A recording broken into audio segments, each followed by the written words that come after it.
Hello, my darlings.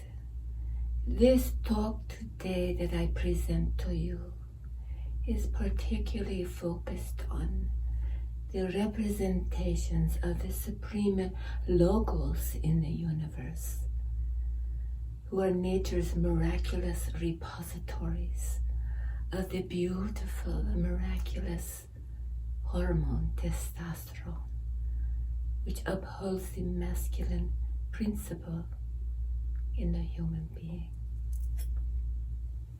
I begin this talk today with a quotation by the Carl Jung, the very profound and famous psychologist in the 20th century.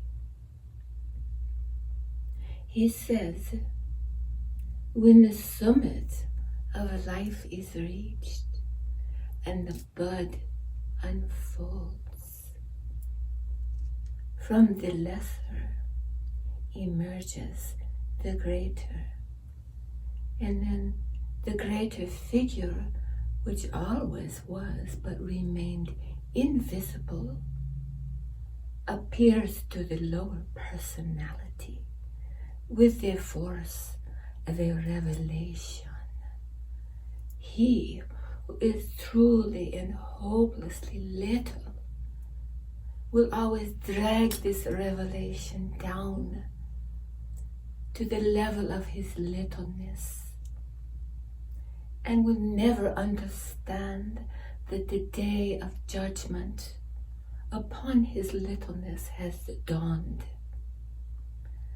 But the man who is truly and inwardly great will know that the long-expected friend of his soul has arrived to seize hold of him, by whom this immortal had been confined and held prisoner. And this immortal one will appear in a revelation to make the man's life flow into the greater life.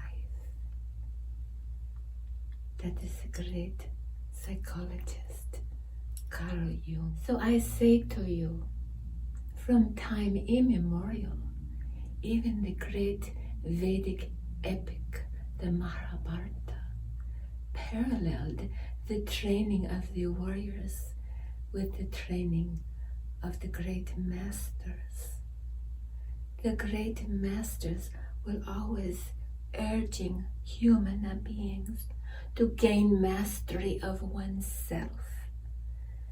They would assert that only by opening to the divine principle in oneself is this self-mastery possible, surrendering the personal ego to the greater self, S, capital S, the greater self, which is one with the divine God or supreme, or as you might say, the prime mover.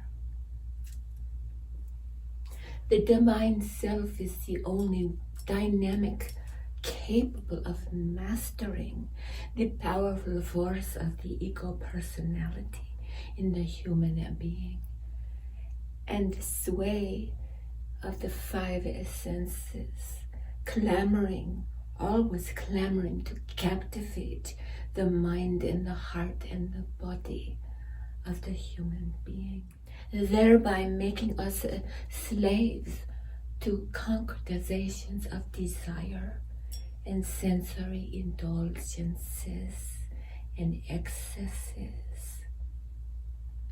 Why, you might ask, why do we aspire to reach the summit of the life? Well, first of all, it will come, as Carl Jung has said, it will appear to us. And if we drag it to the level of our littleness, we will remain petty human beings.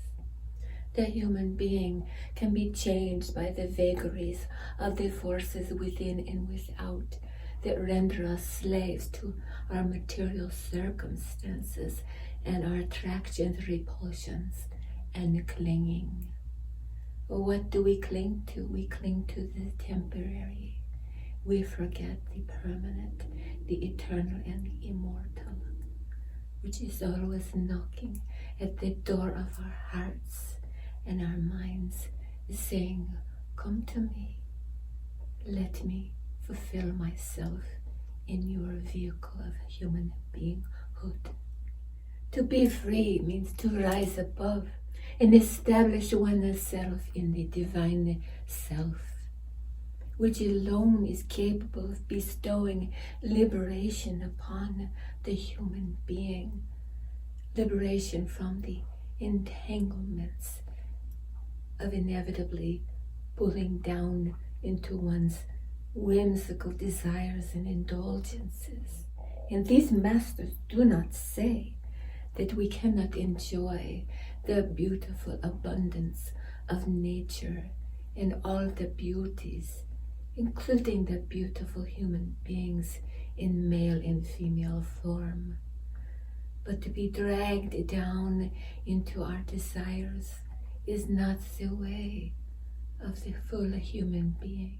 Only the divine self can get us in touch with the true reality of the permanent, which is permanent in terms of permanent eternal existence, permanent truth existence, eternal consciousness and knowledge, and eternal infinite bliss and love.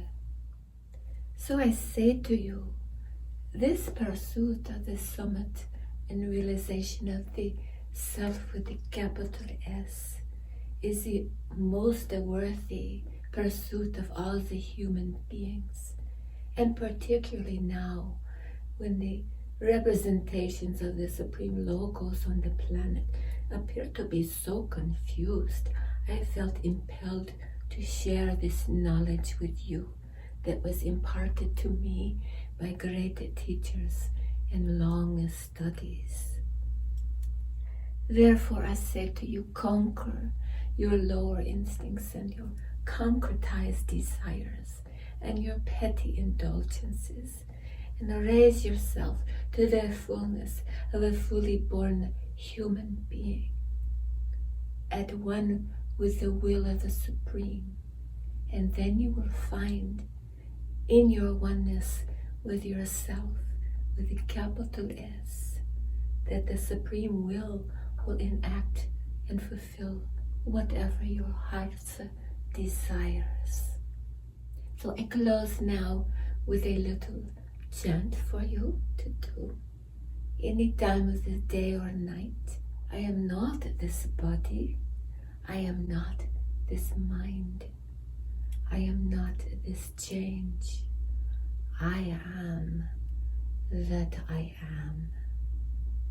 Thank you, my darlings. I hope I have shared some jewels from the treasures of the great deep. Namaste to you. I love you always.